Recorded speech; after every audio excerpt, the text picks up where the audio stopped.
So I think I need to start by saying that my childhood was the start of shaping me. Up until age 6, I had a relatively happy childhood, which with loving parents and a brother. And my dad committed suicide when I was 6 years old, which left my mother at the age of 27 with 3 young children and really no financial income, right? So that's a major traumatic event. Hey, everybody. Welcome to another episode of the I Know a Guy podcast. On this episode, I have Dr. Sherrilene Classen. She's a professor, department chair, University of Florida, and she's got a lot more experience than I can possibly tell you. Today, she shares about wisdom, though, and life experiences she's had, and hope you enjoy this episode. So, Dr. Sherrilene, welcome. Thank you, Ben. Thank you for that kind introduction. And thank you for being such a beautiful, gifted person in our community that is always uplifting our community, connecting our community, and showcasing the people and their talents and their strengths in our community. I so appreciate you, and I appreciate the opportunity to be here. I appreciate you. I appreciate you coming on. You and I spoke last year, along with Nancy, about your hiking Mount Kilimanjaro. That's right. But one thing we didn't discuss is why you hiked Mount Kilimanjaro exactly, because I've done some research, and in 2018, you had an awakening. Oh, yes, I did. I want to know what that's about. I want to know what happened there and how we get, because you've written a book. Yep. You do leadership classes, empowering people, and you've got a lot of wisdom, and I can't get enough of people's wisdom that have lived through certain things, obstacles and challenges in life, and then share it with other people who either are going through the same thing or they may be. Right. So yeah, that's a great question. And 2018, I call it the year of the high Ds. I was directing. I was getting depressed. I was feeling destructive forces. I was feeling the pull and the push with deleterious emotional effects. And it really felt to me that the harder I work, the further away I was moving from myself and from people and from my source of inspiration. And so I had this realization that I'm banging my head on the wall. And I, the more I bang, the less the opportunities are coming my way to be able to provide answers. And I knew it was time to shift. So I came to the realization that I was out of contact with myself. I did not know anymore what the agenda of my soul was or how to serve that. I was out of contact with my social support networks, and I was out of contact with my source. And so that was a huge realization. And the only way that I knew that I could get back to be in alignment with my soul, my social support networks, and those who I love and care for, as well as my source, was to do some inner work. And so I went for a soul adventure in Sedona. And I would call it a 12-step spiritual program. Okay. And it was amazing, absolutely amazing, because I could zoom in for the first time in a very long time on my inner needs, on myself, and on all of those pressures and forces that I thought would bring me success and happiness and meaning and purpose. And some of them surely did, but it also robbed me of my joy. And it was that great realization that I want to enjoy life. I want to have more joy in my life, that I came to, and that I decided that that's what I need to seek. And of course, that led me to make other decisions. And one of the decisions pertain to kind of like hiking Kilimanjaro. Mm-hmm. Mm-hmm. And very soon, Mount Everest? Soon, Mount Everest, yeah. This year in May, we're not going to summit. We're going to stay out of death zone for now. Mm-hmm. We're going to go up to base camp, which is just under 19,000 feet, which is no joke, and it will be over a period of 14 days. And I'm taking 10 people from Gainesville, Florida, and one person out of state with us as well. So we'll be a group of 12 flatlanders. Yeah, that's okay. That's going to the Himalayas in May of this year. That's awesome. Yeah. What an incredible experience and a challenge. Yeah. Talk about, so anybody who's listening stateside is going to hear an accent that you have. Mm-hmm. Where are you from originally? Yeah. This is a hybrid accent, but I'm originally from South Africa. And I may even sound different than an English-speaking South African because I'm an Afrikaner, meaning that my first language is Afrikaans, and English is really a second language for me. So I grew up in a place called Bloemfontein, and, I have to stop you. yeah, So I've never heard of that language. What's the language again? Afrikaans. Can you give me an example? Yeah, sure. If I say to you, good morning, Ben, what a pleasant day it is, and I'm delighted to be here. Goeiemôre, Ben, wat 'n gelukkige dag is dit, en ek is so gelukkig om hier by jou te wees. Yeah. So Okay. it's actually a derivative from Dutch. Okay. And so if somebody is from Holland, we can have a good conversation. I can understand the person, they can understand me, because the core of the words are the same. But the pre and the postfixes are a little bit different. And I have family that speak Arabic, and so there's a little bit of a in there as you kind of enunciate things that I can hear. I don't know if there's any relationship at all. That's not my expertise, but Yeah. okay. Sorry to Guttural sounds, the sounds. You okay. know? Yeah. Yes, and I have a hard time with those. With the So I interrupted you. I'm sorry. That's So totally fine. where you're from, born and raised? Yeah, so born and raised in Bloemfontein, which is in the province of the Orange Free State. Very conservative, very much kind of a very, let's say a conservative traditional area, very traditional area, and close to the traditions of the family, and close to the traditions of the Boers. So I'm considered to be a Boer, an Afrikaner boermeisie. And after I graduated, I moved to Cape Town, and Cape Town is a little bit more cosmopolitan. It's got more of a world view rather than a very conservative view. And it's got, of course, all the splendor and the beauty of Mother Nature as well surrounding it. I think that's where I first started falling in love with climbing mountains, because Table Mountain is just a miraculous, what's it, about 5,000 meters, so 15,000 feet mountain. That's just awesome. Climbed that mountain many times. Yeah. So South Africa, lived in the United States for 20 years, and then I moved to Canada. I became a department chair there at a university in London, Ontario, Canada, for 3.5 years, and then came back to Gainesville, to my original, most beloved university, the University of Florida, where I've really started as a postdoc in 2002, and worked until 2013 before I moved to Canada. And I was recruited back to become chair of the Department of Occupational Therapy in end of 2016, started my tenure in the beginning of 2017. So the accent's a little bit of hybrids, a little bit Afrikaans, a little bit English, a little bit Canadian, a little bit American. So it's unique then. Talk about what, if you could pick something that has shaped your life the most, an experience, how you conduct yourself, how you interact, how you treat others. Is there something you can point to, whether it's early childhood or middle life or that? Yeah.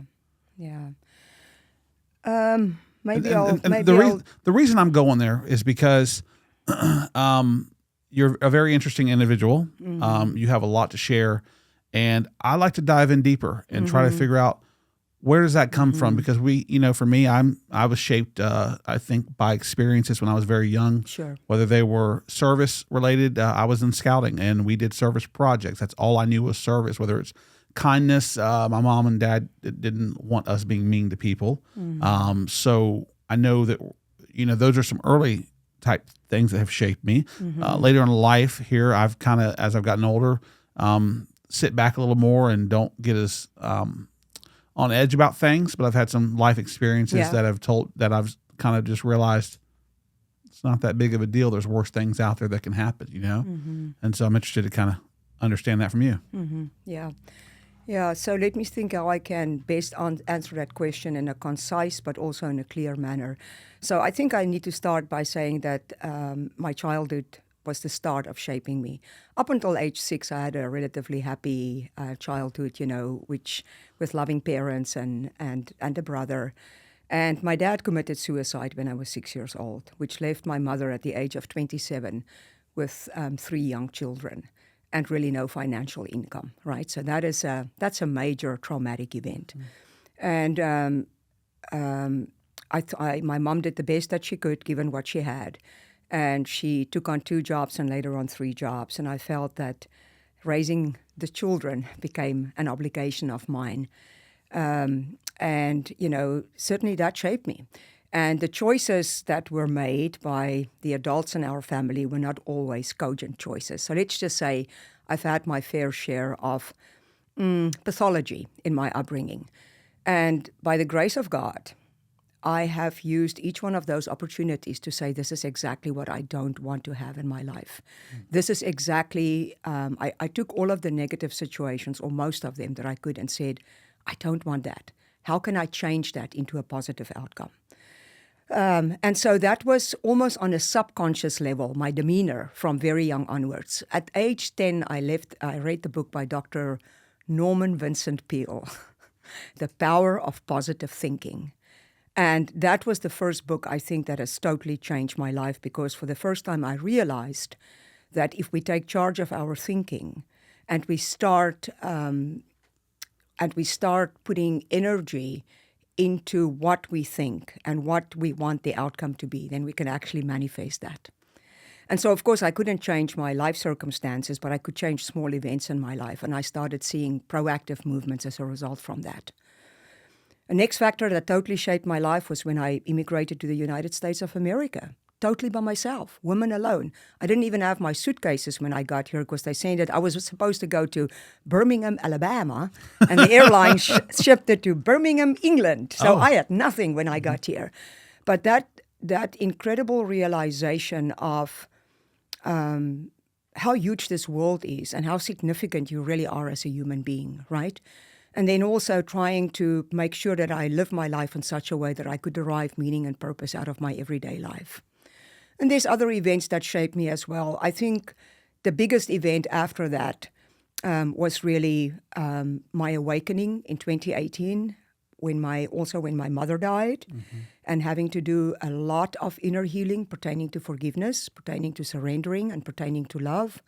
And then going on 3 sacred travel trips that really helped me to put my evolution as a spiritual being having a human experience more in line with the trajectory of my life. So I think each one of those sacred travel trips really did that. One trip was to Egypt, and the other 2 trips were to Peru, the land of the Incas. When you say human experience, and you go to these places and you travel and you're sort of one with wherever you are, the destination. I've got great friends who that's just not their thing. And I wonder if they're able to get to those places. When I was in Yellowstone back in October of last year, there's a I think it's called Dunhaven Pass. And it's really just this, if you've ever seen the movie Land Before Time with the dinosaurs, and they're kind of up on this big cliff and it just overlooks this entire valley, the Great Valley below. That's sort of what this is like. Yeah. And so we're pulled off on the side of the road an hour before sunset, and we all find our spot just to kind of sit there, and we're looking for animals. We wanted to see if there was elk or a grizzly, maybe a moose, but not that time of year and not there. And the intention wasn't to find that piece. It was just to kind of look for animals. But all of a sudden, after 15 minutes, everything just kind of went quiet. And I sat on a rock. And I could have sat there for 3 or 4 straight more hours, just lost in watching the sunset go down, completely quiet. No light pollution whatsoever. No vehicles driving past us, because this is at the end of the season or after the season's over for Yellowstone. And things are closing. How do people get there? Right. If you don't have the ability to go to Egypt or go to some destination, how do people get that peace? And some people don't understand even what that really feels like, but it is amazing. Yeah. So many things that comes to mind when you are talking, and I admire that experience, and also thank you for showing me the little video clip in terms of that. Yeah, we don't have to travel the world to be able to get there, right? There is a passage in the Bible that says, "Be still and know my name." And if we can come into the stillness into the awareness of I am, into the awareness that this is the present moment, the only true moment that we really have. That's why it's called the present. It's a gift. Mm-hmm. And if we can truly, with focused awareness, embrace this moment that we have, that is a certain portal into a consciousness that is tied to the eternal consciousness, to the abundance of consciousness that's out there. That is a certain portal right into the inner spaces of our heart, and that is where all peace resides, all joy is coming from, and all potential comes from. So stillness, focused awareness, and an attention to this moment of now. To me, it's just a brilliant opening to be able to a deeper level of consciousness and a deeper level of being there, part of that oneness, part of that stillness. How do you handle failure, setbacks? I mean, nobody's perfect. If something were to happen to you, say, in the next 12 months, or if it happened in the past 12 months, where do you go? Yeah. Where's your mindset? What activity do you do to get your realignment? Yeah. So I want to answer it in terms of this way. I believe that everything happens for my good. I believe that whether it is good or bad, who am I to say that it's good or bad? I do not understand the divinity on display in the universe. I only understand what I see through my senses, through what I see, hear, taste, smell, and feel. I don't see the big picture. So I have come to believe that everything is happening for my good, even if it is not right now. And, I have recently had some challenges pertaining to having surgery and then having a fall, and this is all as I'm trying to prepare for Everest. And I just refuse to see that as an obstacle. And I refuse to be negative about that. What I try to do is I try to reframe the situation and say, what is the unfolding gift out of this situation? What can I learn out of this situation? What is the miracle that is going to arise out of this situation? And I really try to stay true to that frame of mind. And I'm using that empowerment model in my coaching as well. Because we cannot control life, right? But we for sure can control our choices and our attitudes. For sure, we can control that.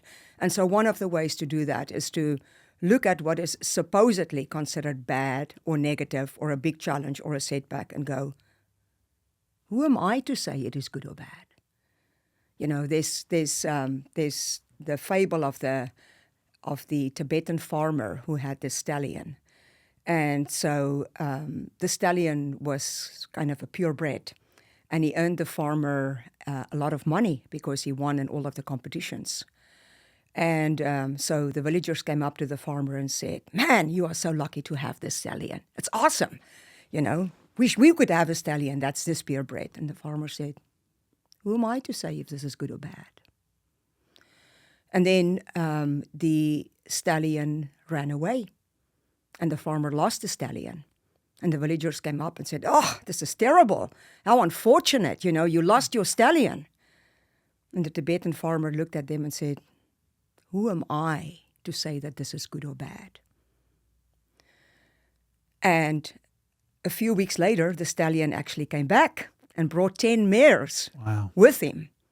And now the farmer could actually, exponentially increase his gains as a result of the 10 mares that came with the stallion. Villagers came up and said, wow, look at you, 10 mares and a stallion. How great is that? We envy you. And the farmer says, who am I to say if this is good or bad? And then the farmer's son decided that he was going to break in one of the mares, and one of the wild mares, and took the mare out for a ride. And the mare threw the farmer's son, off, and he fell and broke his leg.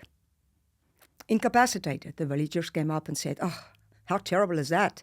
Your son broke his leg on one of these acquired mares. That's awful. And the farmer said, who am I to say if this is good or bad? And a few weeks after that, war broke out.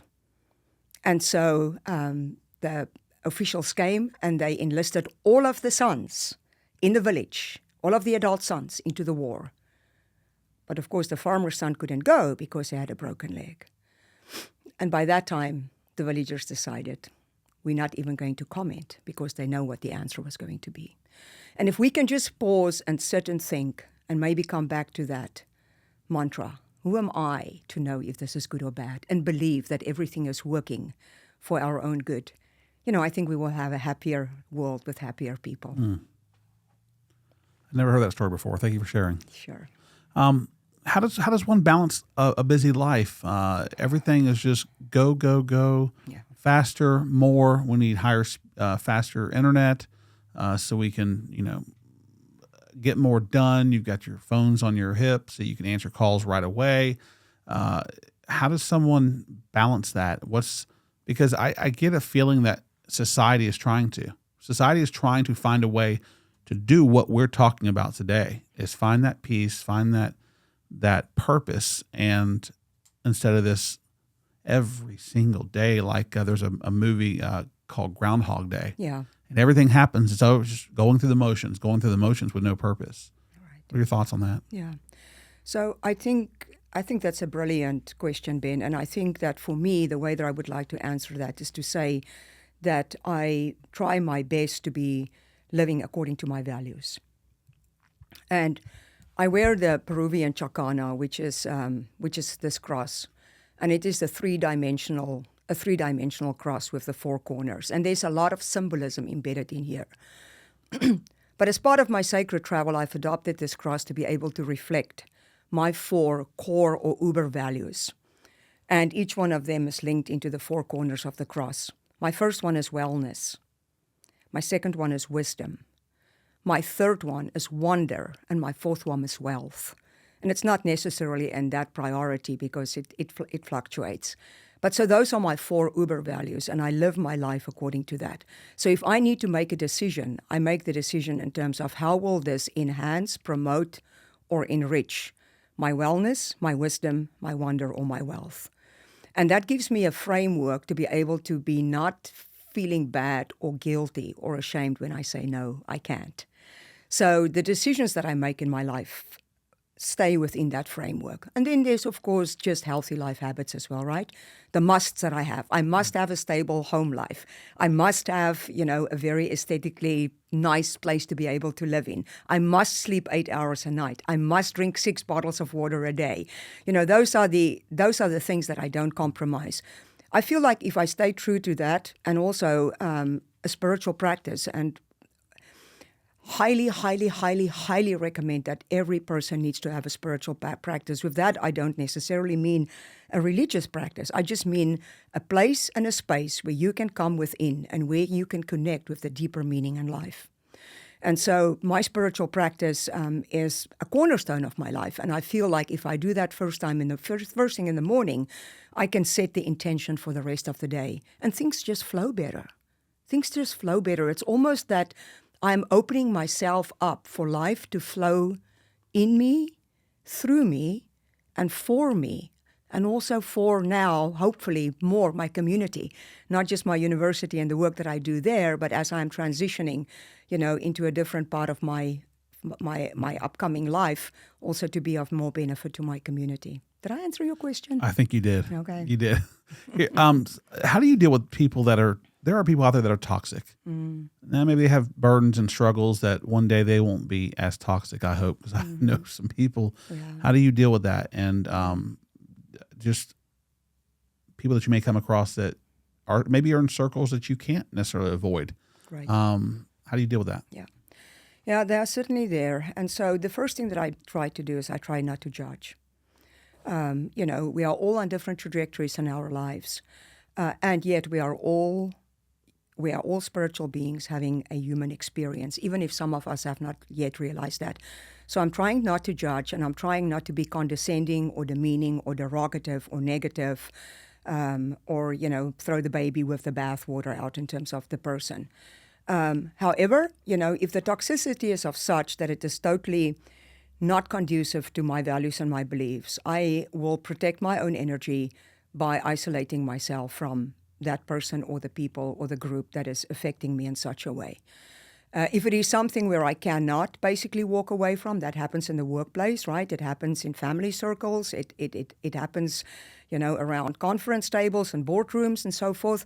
I try to use the strategy of either accepting or converting. So accept what is and realize that I cannot change that. And acceptance doesn't mean agreement with. It just means this is something that I cannot change. But I can also accept in such a way that I'm not going to allow this thing to ruin the rest of my day, right? And then to try to convert that. Is there a deeper lesson that I need to learn here? Am I triggered because of something in me that I haven't dealt with? And what is this situation, this circumstance, or this person teaching me about myself? I try to do that. I'm not always successful in doing that. But I am becoming more successful in catching myself, especially if I want to judge a person or if I want to go into a negative, downward trajectory with my energy. So, so that would be my strategies of doing it. Have you ever watched the movie The Lion King? Oh my gosh, it's such a beautiful movie. Have you watched the prequel of The Lion King? I don't know. It just came out last December. It was actually the story before The Lion King. I may have. So I've got little kids. So we watched, grew up watching it. And now it's one of my daughter's favorite movies from the 1990 version that came out with Simba. Beautiful movie. I've watched the live action, one that, is. Like the Broadway equivalent. Yes. Yes. It's interesting. So I was thinking about the movie because I watched it 2 nights ago.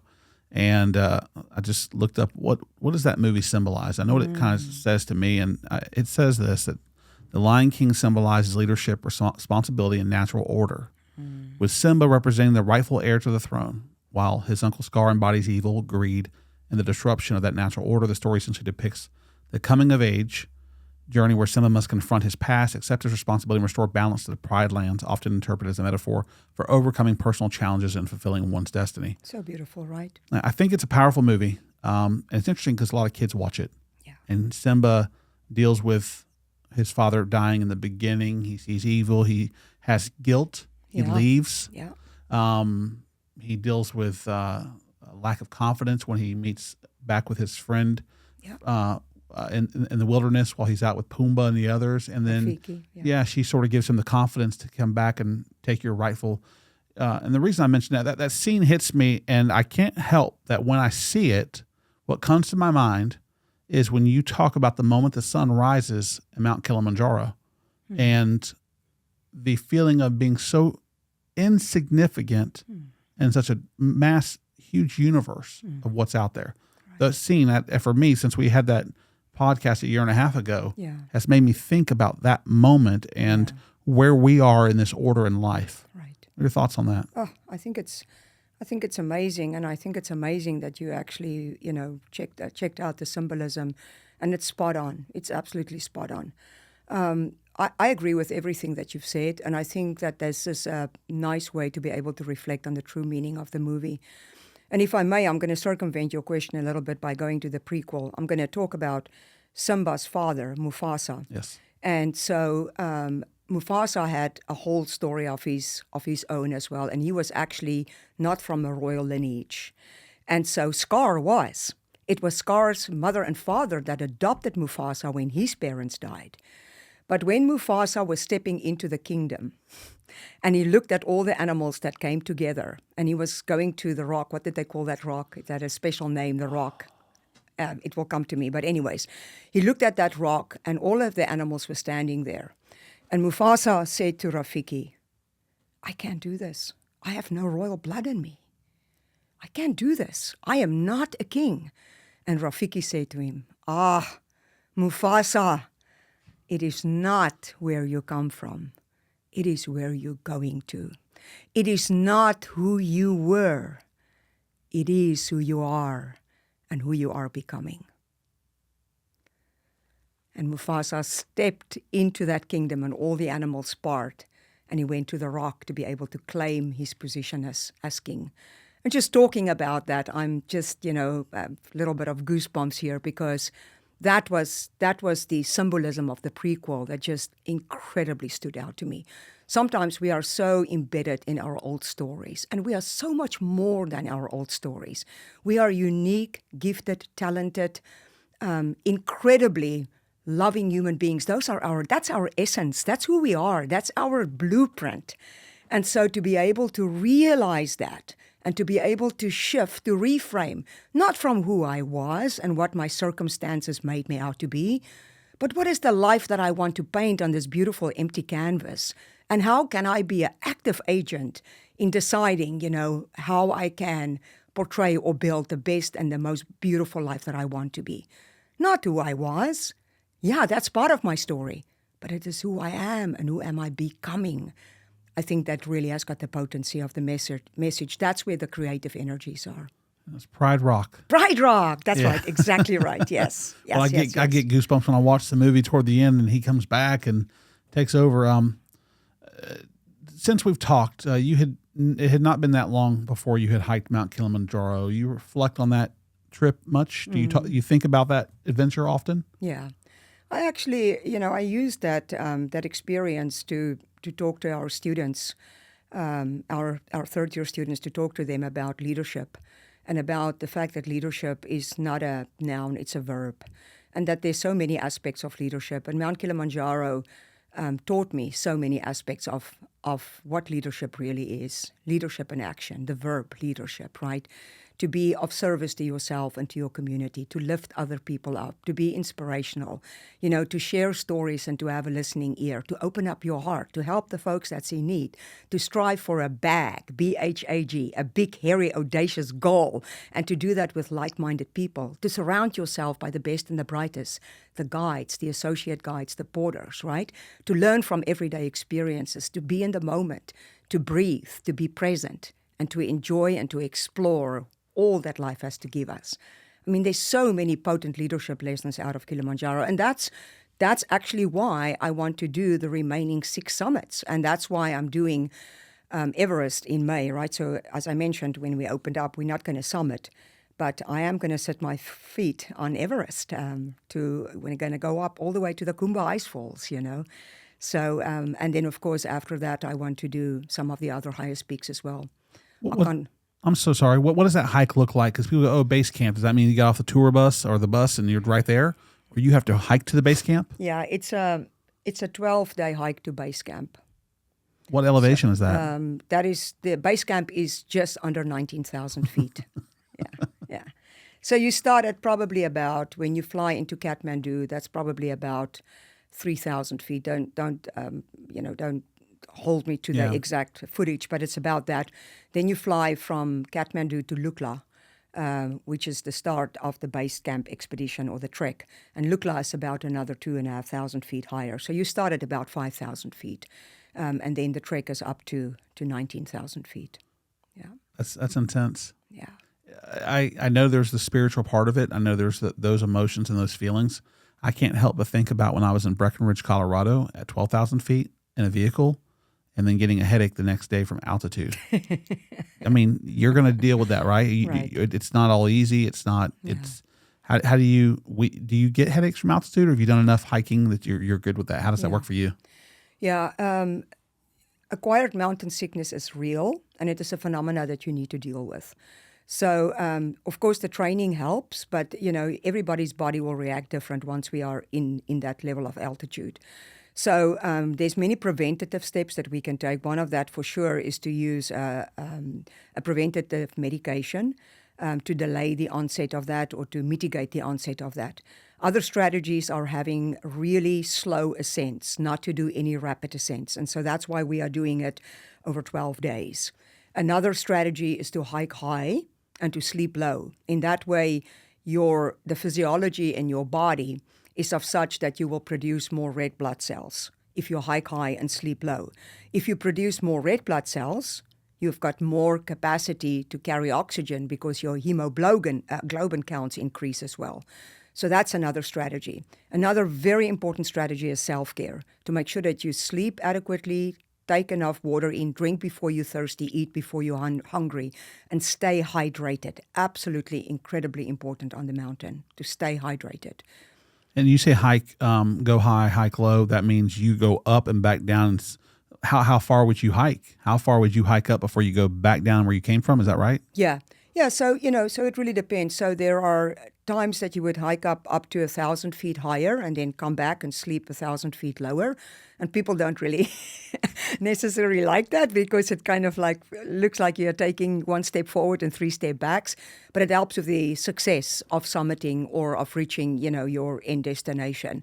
And sometimes you would get to a camp and the guides would take you on an acclimation hike where you voluntarily go up for another 1,000 feet and come down and then stay at camp. And so that's kind of the pressure that the body needs to be able to build the red blood cells and the hemoglobin. There's also other ways to do that, like hypoxic tents are what people are using nowadays, where you sleep in the hypoxic tent and it's got the same general effect on your body like it would be when you do this hike high, sleep low. But folks are using that more for rapid ascent. So, for example, if they want to summit Mont Blanc in the French Alps, so what they would do, it would be a two-day ascent to summit.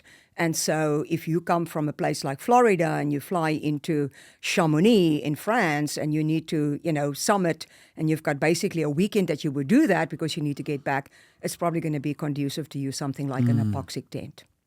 So there's the physical challenge of hiking 14,000 feet to base to 19,000, but there's the mental challenge, right? Because I would imagine if I have to go up 1,000 feet, I'm tired, I'm exhausted, and I'm gonna turn back around and go down for the night, knowing I'm coming right back up. That's challenging. Certainly, there are certainly mental challenges, and we need to realize that beforehand. I mean, it's a holistic experience. It's physical, mental, social, emotional, and spiritual, right? And the mental challenges may be just more than just fatigue. That's the easier one to stomach, right? Mental challenges may be wind, it may be snow, it may be that there's a crevasse in front of you. I know that people almost fainted the first time that they saw a crevasse opening up in front of them, because we don't have any control about the mountain and how the movements of the mountains and whether the ice falls are going to open up and a crevasse is going to appear. So that's where the mental endurance is coming in. So a very sound way to do that is to have this adage of expect the unexpected before you go. Expect the unexpected. And when it happens, remind yourself that this is the unexpected and I'm going to be okay.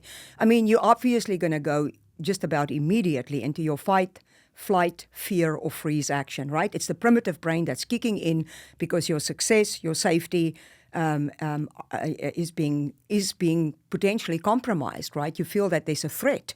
So it's that sympathetic and parasympathetic nervous system that's kicking in. But it can be realize it, recognize that, and go, okay, few deep breaths. I'm going to be okay. I'm here with folks who are trained to be able to handle this. There's guides and there's associate and assistant guides that's got my best outcome and my best goals in mind, and then calm down, and be supportive. And especially, I think that's why there's also this hierarchy, kind of like when we go into hikes. You've got your lead guide. That's an incredibly experienced person. When we did Kilimanjaro, our guide summited Kilimanjaro 200 times. Incredibly experienced. He has seen, heard, felt, and did everything on that mountain already. And then you've got your associate guides, also very, very skilled and very well trained in emergency preparation and emergency medicine, but maybe not as experienced as the lead guide. And then you've got all of your porters, the people that's assisting you. And then you've got your buddies, so the nice thing about these climbs, like, for example, when I go to Kilimanjaro, is that I'm not necessarily in lead of the group, but I can give kind of like that lead over to the guides and to the associate guides. So it relieves me from the responsibility to do exactly so. I think for me, hiking, I've done some stuff. You're okay. You can turn it off if you want. Not a big deal. It's a podcast. All righty, let me do that. You are a very important person. You can do whatever you want to do. I thought I turned it off. It's all good. Okay, yeah. It's all good. Sorry about that.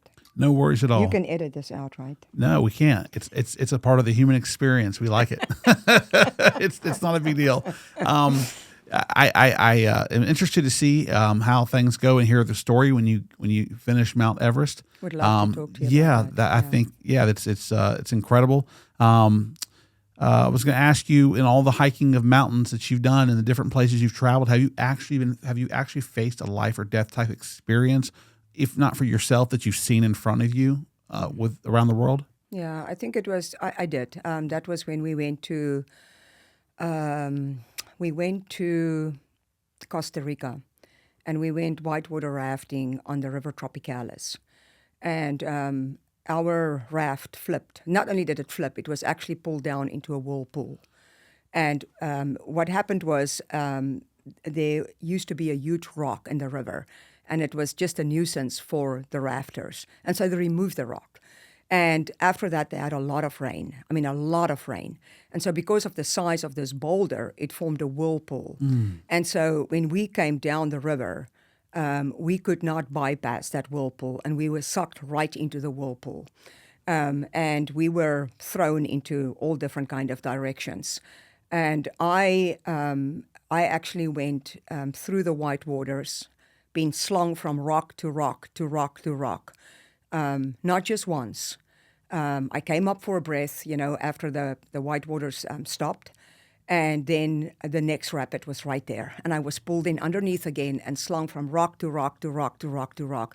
And that's when I started panicking, and where I really took in a lot of water into my lungs.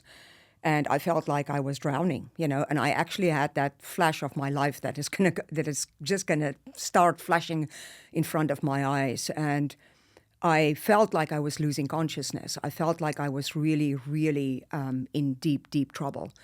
And at that point in time, there was a photographer on the water in a short sea kayak, and he actually saw my oar sticking out, which was part of what they told us in ground school before we went onto the river. Whatever happens, hold onto your oar. And so I did. I just held onto this oar, and he saw my oar and then kayaked towards me, and he lifted me out of the water and took me to another raft that was out there. And then that raft took us to dry land, where we coughed and we choked, and it was not good. I mean, we were hurt, we were injured, we were bleeding. It was not a pleasurable experience. But that's probably the closest that I came to thinking that I'm dying today. Wow. How many years ago was that? That was probably that was in 2005, so about 20 years. 2005, 2006, 20 years ago. Wow. Yeah. All right, I've never done whitewater rafting. I'm not. Well, if you do it, the folks in Costa Rica rate the rapids differently from what we rate the rapids. Those were not class 3 rapids. You have a website called the Sacred Summit. YourSacredSummit.com. YourSacredSummit.com. We'll put in our link. Thank you. Yeah, absolutely. In the when we upload the podcast to YouTube, that's where it'll be, down in the description.